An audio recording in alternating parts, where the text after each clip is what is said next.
It doesn't take a whiz to see that people love Cheez Whiz. Of course, just because we love Cheez Whiz doesn't mean that we actually know what's in it. Heck, is it even made of cheese? We're glad you asked, because today we're going to take a look at what's actually in Cheez Whiz.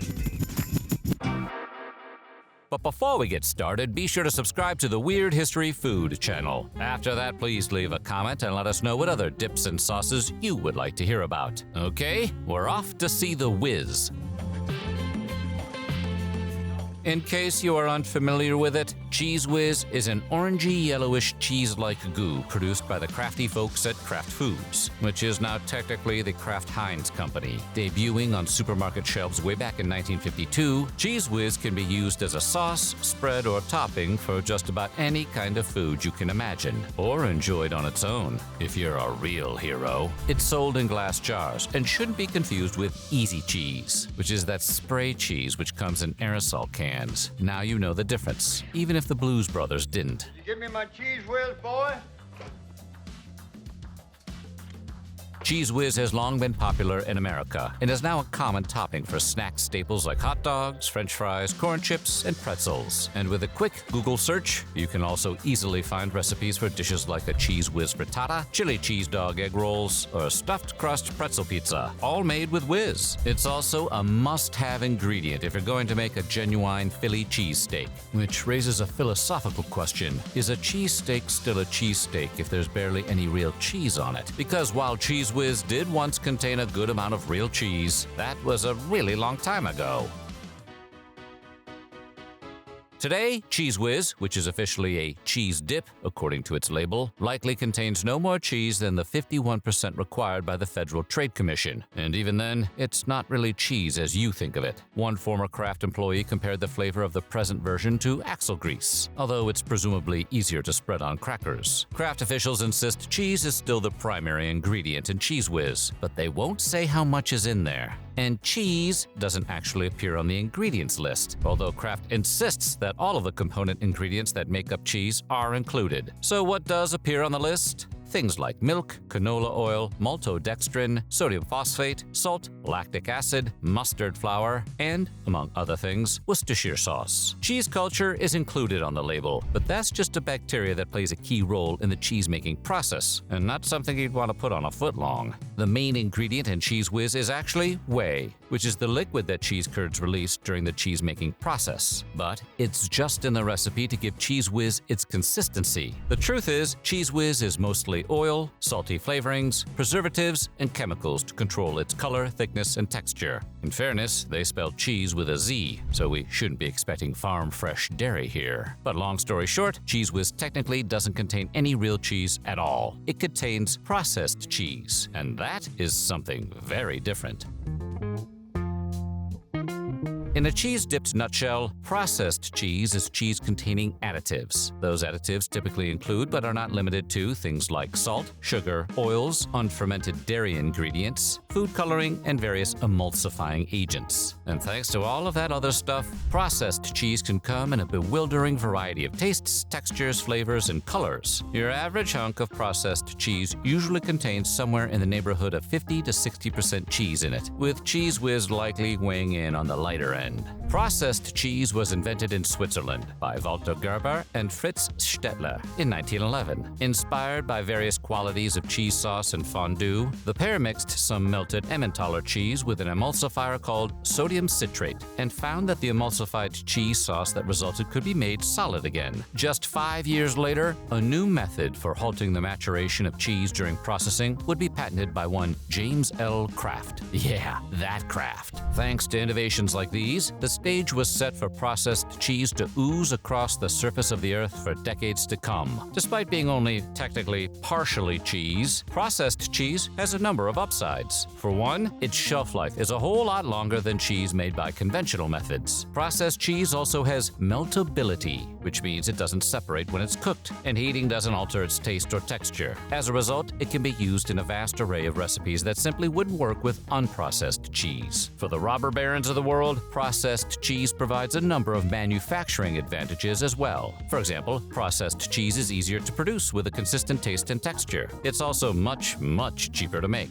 at a much larger scale, at a far faster pace. Those savings are largely passed on to consumers, who are typically charged a lot less for a hunk of processed cheese than for one made by conventional methods. And consumers don't seem to mind. After all, nobody has ever stopped to ask the cashier whether the Doritos are made with real cheese. Consequently, there are a lot of processed cheese products on the market, including the aforementioned Easy Cheese, as well as Velveeta, both of which also happen to be Kraft products.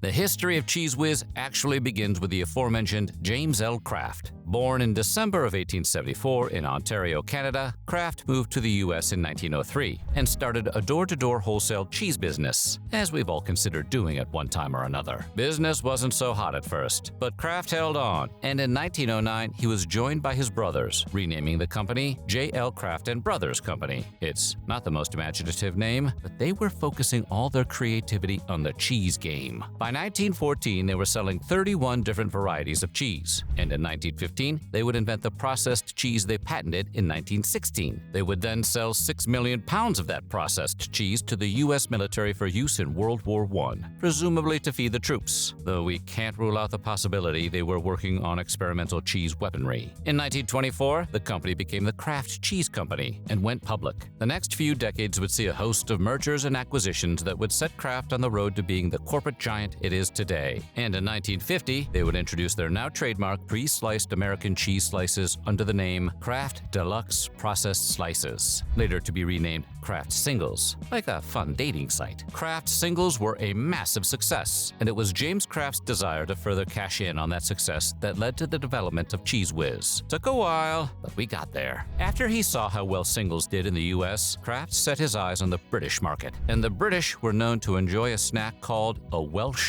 rarebit, or Welsh rabbit, even though it does not contain any rabbit. Welsh rarebit is actually just a slice of toast with melted cheddar on it. And because snacking and doing as little as possible go hand in hand, Kraft figured Brits would appreciate an imitation rarebit cheese sauce they didn't have to melt themselves. To that end, the company assigned one Edward Traisman to lead the team that would develop Cheez Whiz. It made its debut in 1952, and the British absolutely loved it. It was such a hit, Kraft decided to bring it to America the following year. And the rest, as they say, is whiz-story. Since Cheez Whiz was such an immediate success, Kraft has expanded the line over the years to an almost dizzying degree. For example, there's Cheez Whiz Light, Cheez Whiz Italia, Cheez Whiz Tex-Mex, Cheez Whiz Bacon, Cheez Whiz Pimento, and Cheez Whiz Salsa con Queso. Wait, shouldn't that be called Salsa con Cheez Whiz? There's even something called Cheez Whiz Burger flavor, which is only available in the Philippines. But if you're not a local, it sounds like it's worth the trip. And speaking of intriguing flavors, back in 2016, the fast food chain Wayback Burger played an April Fool's joke on the public by announcing a new milkshake made with Cheez Whiz. The chain actually went to the trouble of creating the milkshake and handed out 12-ounce cups to its customers at select locations in California, Connecticut, Florida, Massachusetts, Michigan, and New York. Unfortunately for Whiz lovers, they only did that for one day. So if you want to try a Cheez Whiz milkshake now, you'll have to make it yourself. There's probably a YouTube tutorial out there somewhere.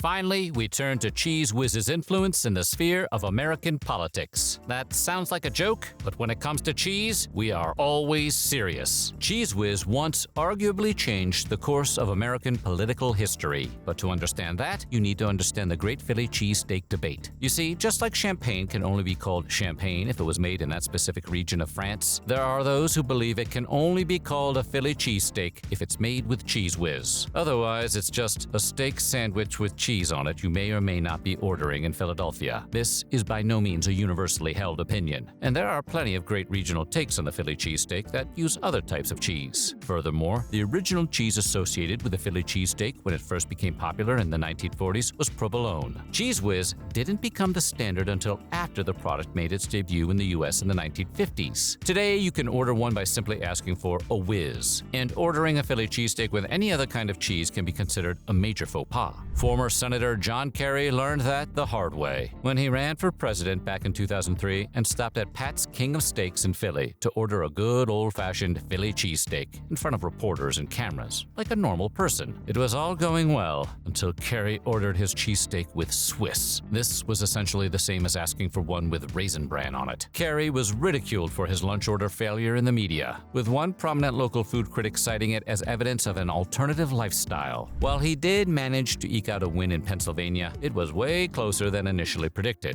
and he ultimately lost the election to George W. Bush without ever fully recovering from Cheesesteak Gate. We cannot definitively say there was a cause and effect relationship between Kerry's bungled lunch order and his 2004 loss, but we also can't rule it out. At least he didn't ask for any Heinz. So what do you think? Do you like Cheez Whiz? And is a Philly steak really a Philly steak without it? Let us know in the comments below, and while you're at it, check out some of these other weird history food videos.